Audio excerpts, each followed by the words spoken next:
tegas kita harus bilang, nothing special. Yesus bilang ke perempuan pelacur itu. Soal Datanglah pornografi, kemari. karena pornografi itu juga bisa dibilang ya buat anak-anak muda atau segala macam itu sesuatu hal Kayak yang kasus yang kita dengar ada pengusaha yang korup, Ah. tapi rajin ke gereja. Weh. Kan? Nyumbang banyak lagi kan?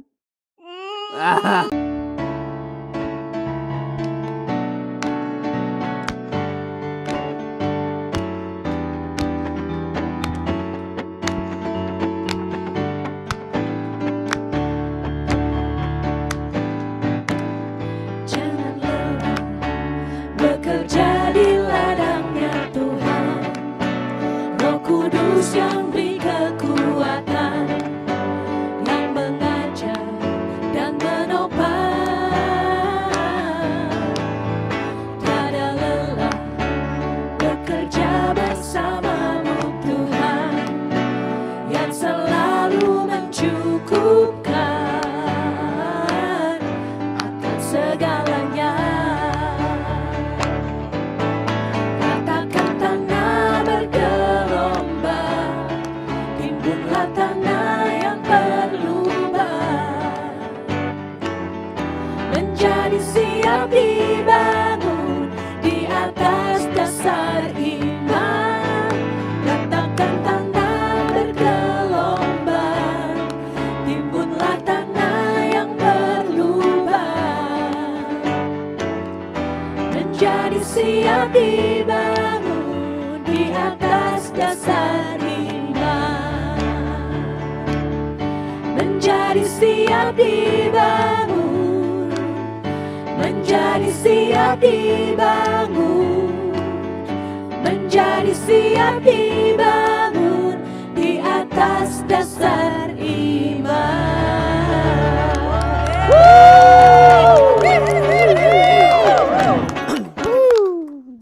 Salam guys, salam God lovers. Ya, selamat datang lagi. Welcome back di program terbaru kita, Davar Yuk, ya, dialog sama Bang Arif, ya.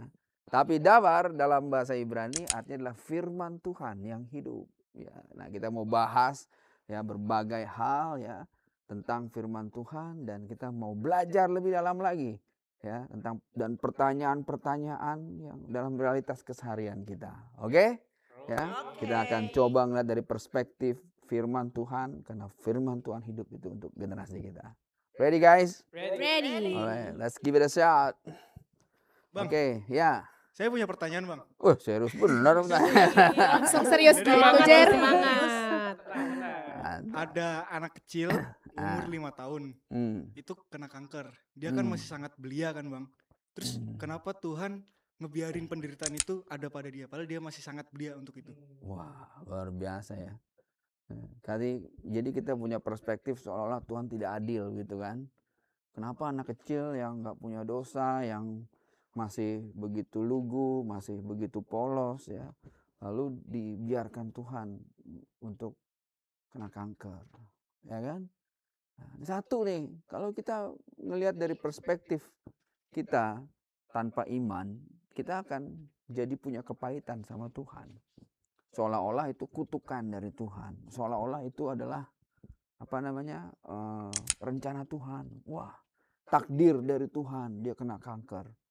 Ya, padahal saya tanya nih ya, zaman dulu ada nggak manusia kena kanker? Ternyata zaman dulu sebelum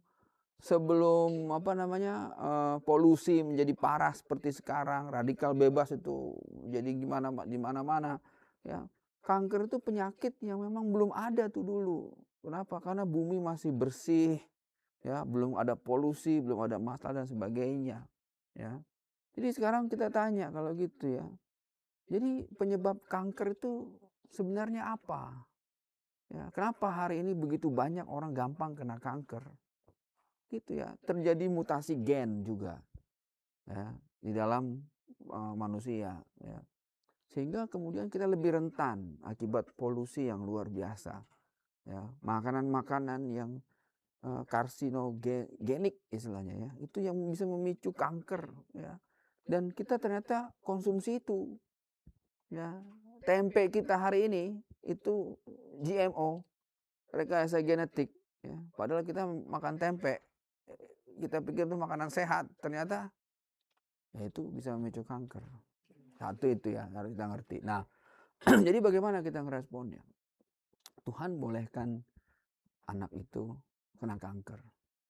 Saya pernah dengar kesaksian seorang anak yang ginjalnya itu rusak dan harus dioperasi.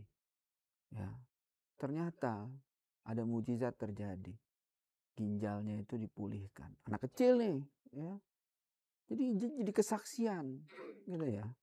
Nah, kita nggak bisa blaming God tentang situasi itu, gitu ya. Tapi kita tahu Tuhan bolehkan itu. Dari perspektif kita harus ngerti bahwa supaya respon kita harus benar. Ya, nama Tuhan dipermuliakan. Gimana caranya? Punya iman nggak kita? Ya, dengan ikhtiar kita pergi bawa ke dokter dan percaya bahwa mujizat bisa terjadi untuk sembuh. Amin.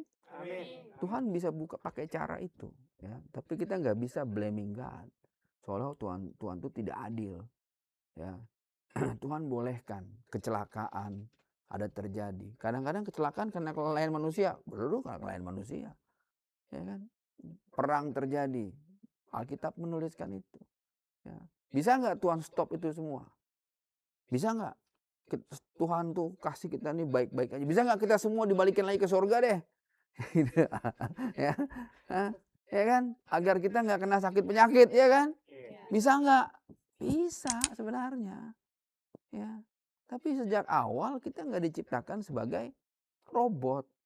Kita jatuh ke dalam dosa aja karena siapa? Apa karena Tuhan? Karena siapa?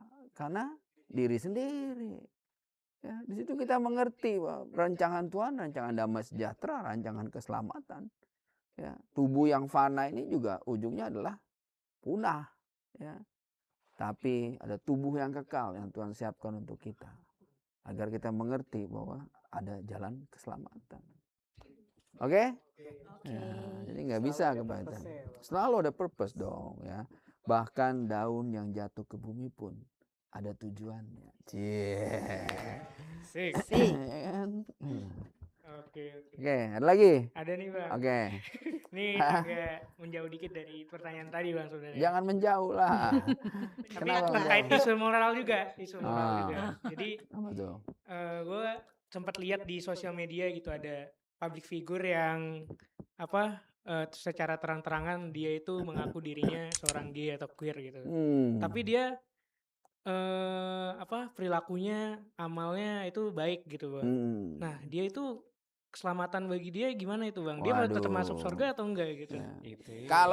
Kalaupun dia nggak gay, nggak queer, dia normal, ya. Lalu dia buat amal soleh segala macam, amalnya pun nggak menyelamatin dia.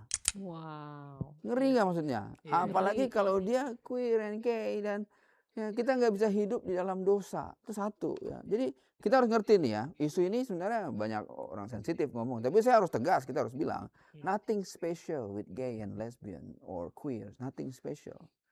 Mereka sama dengan kita yang juga pendosa. Pendosa nggak kita? Pendosa juga. Kalau gitu apa yang bedain kita? Satu aja yang bedain kita. Berhenti berbuat dosa. Hidup di dalam Kristus. Iya dong, ya kan? Yeah. Kita nggak jauh beda, makanya kita nggak bisa discriminate them, tapi kita harus tegas bilang, ya, waktu Yesus menyembuhkan perempuan pelacur, sundal, orang berdosa nggak? Berdosa, kita semua juga orang berdosa, betul nggak? Betul. Yang beda apa? Kita menerima dia sebagai Tuhan dan Juru Selamat. Satu. Yang kedua apa? Berhenti berbuat dosa. Ya. Yesus bilang ke perempuan pelacur itu, datanglah kemari anakku, dosamu diampuni. Amin. Amin. Terus dia bilang apa lagi? Dan jangan berbuat dosa Lagi. Ya. That's the principles ya. Kita harus kasih borderline di situ. Hey, nothing special. Ya, jangan treat them special kalau begitu. Sama dia dengan kita yang pendosa-pendosa lainnya juga. Bedanya apa? Kita sudah bertobat. Tidak lagi hidup di dalam dosa. Iya kan? Ya, jangankan dia amal solehnya aja nggak bisa nyelamatin dia. Ya, anggaplah dia amal solehnya banyak, namanya selamat, itu pun belum tentu selamat. Karena walaupun dia terpindah ke Inggris namanya di congratulations. Itu lagi jawabnya. Balik lagi. Ya, walaupun si congratulations ini bikin amal soleh di Inggris, belum tentu selamat juga. Begitu ya. Jadi nothing special. Ya.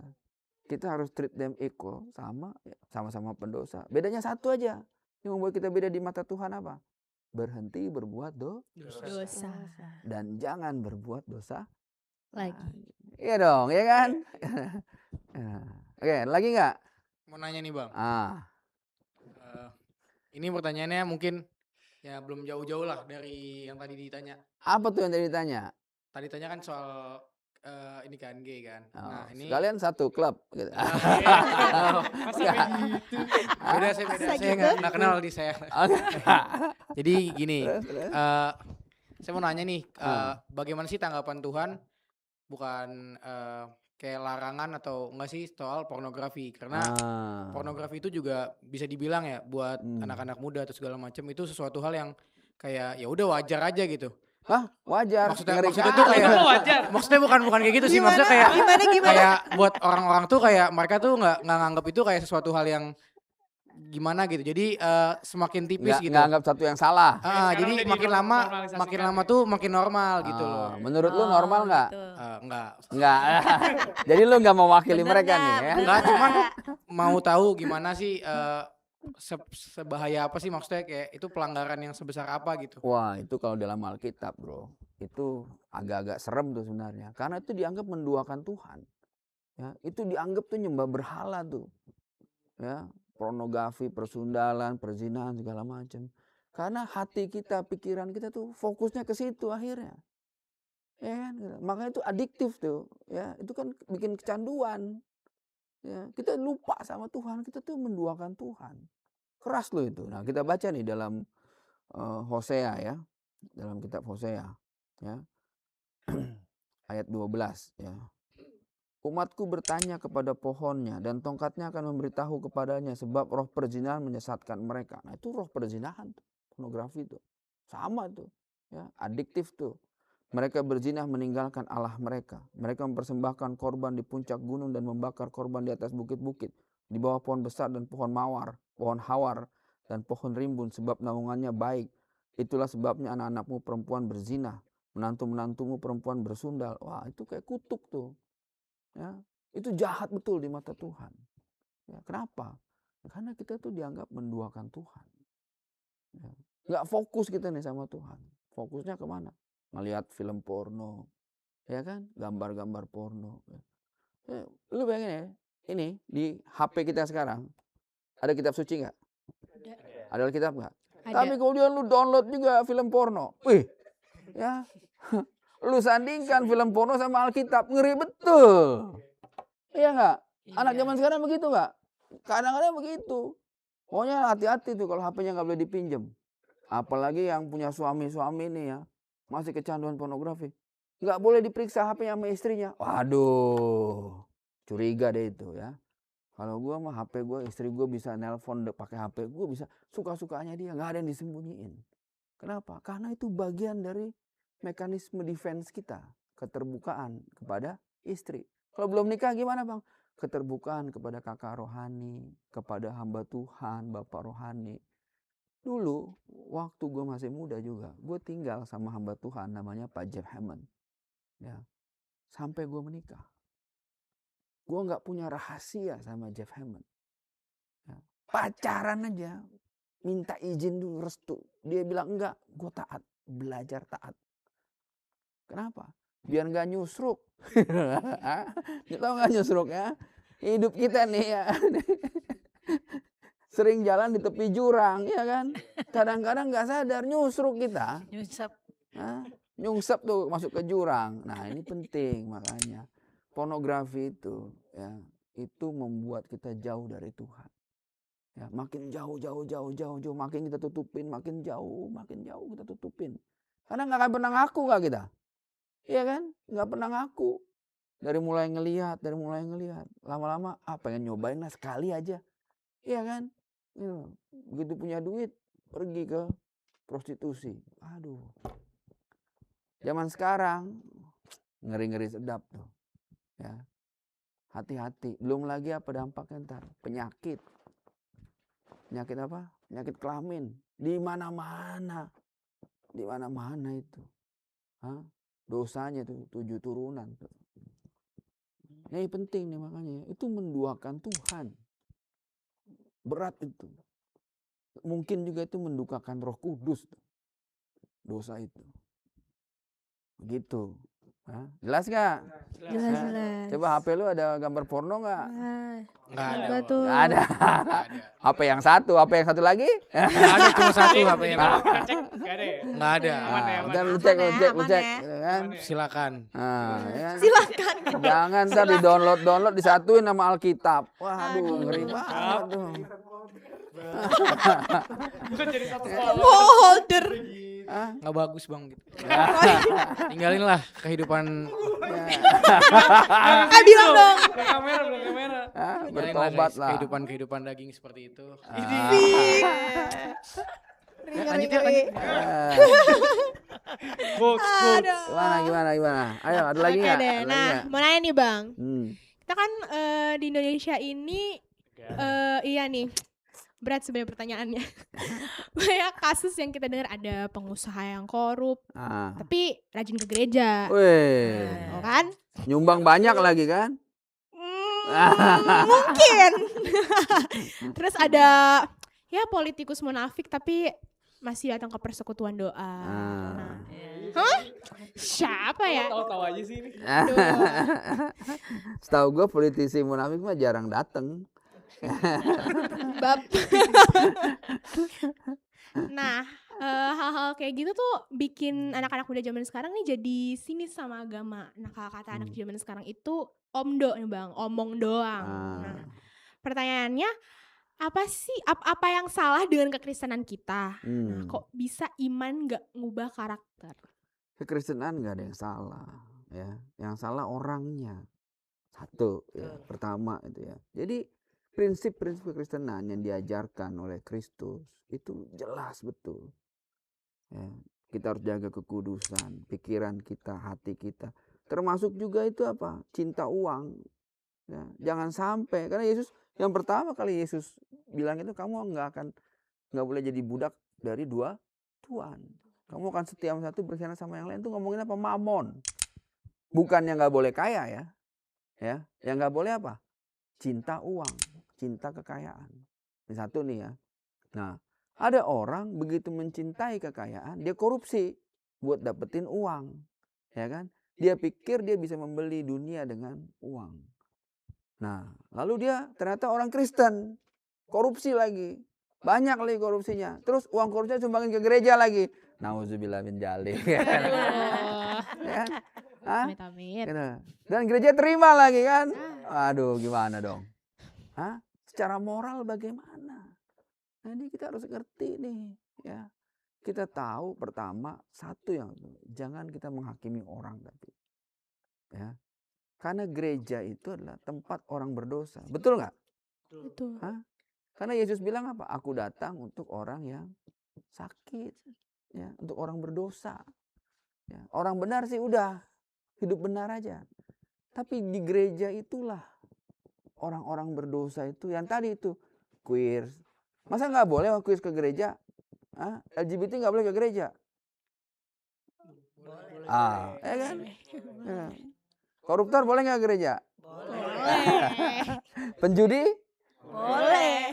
Orang nonton pornografi boleh nggak? Boleh. Nah terus gimana dong jadi? Yang nggak boleh siapa? Nah, justru disitulah kita jadi terang di gereja. Amin. Amin. Ya, kita jadi terang, kita jadi garam buat orang-orang yang sakit itu, buat pendosa-pendosa. Ya, kita nggak bisa berkompromi dengan firman Tuhan. Ya, kita omongin dengan tegas itu salah. Iya dong, ya kan? Itu demarkasi kita. Ya, kalau besoknya mereka nggak mau datang, ya itu berarti problem mereka. Ya, karena ada tertulis apa? Seperti orang fasik tidak tahan dalam penghakiman. dan orang berdosa dalam kumpulan orang benar. Kita datang dengan segala dosa kita nih kepada Kristus untuk dirubah hidup kita agar serupa seperti Kristus. Betul kan? Betul. Dan di gereja itulah kita mengalami perubahan. Disitulah ada yang perubahannya cepat, ada yang lambat bener orang berubah. Ini dari kemarin masih korupsi aja nih orang gitu, tapi ke gereja terus, nangis terus, ya kan? Aduh, ini gimana? Ya, jangan nyerah tuh, Tuhan lagi kerja tuh. Ya, tugas kita apa? Ngomong, nyablak aja, ingetin. Dosa tuh nggak boleh. Jangan berbuat dosa lagi. Dosamu sudah diampuni. Ingetin itu terus, ingetin terus. Ya, nggak bisa kita menghakimi. Nggak boleh kau datang ke gereja ini tempat suci. Ngeri kali kan. Ya, padahal kita juga bukan orang suci. Tapi kita harus punya demarkasi di situ. Moralitas kita tuh di situ, bukan menghakimi orang, tapi kita harus bicara sesuai dengan firman Tuhan. Itu salah. Seperti Yesus bilang ke perempuan pelacur itu, datanglah kemari, dosamu diampuni. Dan jangan berbuat dosa Lagi. Amin. Amin. Oke guys ya. Clear nggak nih? Clear. Pertanyaan nih Clear ya. banget. Jadi kalau ada di gereja diingetin, kita datang ke gereja juga karena Tuhan. Bukan karena orang-orang ini, tapi karena Tuhan. Dan kita jadi terang buat mereka. Amin. Amin. Oke. Nah, itulah ya pertanyaan-pertanyaan tadi ya, jawaban buat pertanyaan-pertanyaan tentang isu moral. Ya, jadi kita percaya bahwa Tuhan bolehkan hal-hal terjadi dalam hidup kita. Ya. Dan Tuhan mau agar kita merespon dengan benar. Ya. Dan tugas kita sebagai anak Tuhan itu jadi terang buat mereka yang berdosa. Tugas kita itu jadi garam buat orang-orang yang terluka. Sama seperti Kristus datang buat orang-orang yang sakit dan mereka yang berdosa. Seperti itu juga tugas kita buat jadi terang bagi mereka. Thank you guys, thank you semua. Thank you, Pak. Oke, Thank terima you. kasih buat teman-teman yang udah nanya dan terima kasih buat kalian semua udah nonton sampai habis ya. Minggu depan kita bahas topik yang gak kalah seru, judulnya keraguan iman. Aduh, Makin berat ya banget. topiknya. Jangan sampai nggak nonton ya, jangan sampai nggak Yeah. nonton ya. Jangan lupa like, komen, dan share video ini biar Siap. makin banyak yang diberkati. Yuk, dabar lagi minggu depan. Tuhan Yesus memberkati. Thank you guys.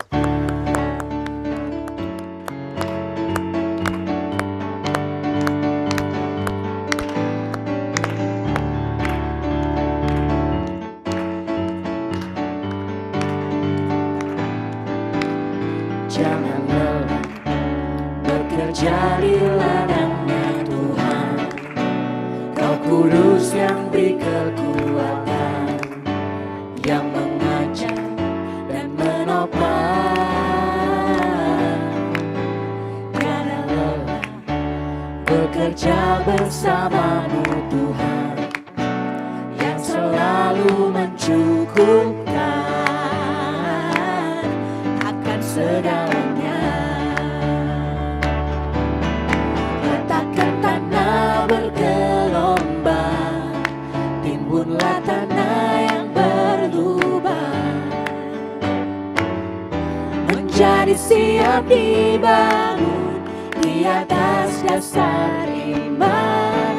Letakkan tanah bergelombang, timbunlah tanah yang berlubang, menjadi siap dibangun di atas dasar iman.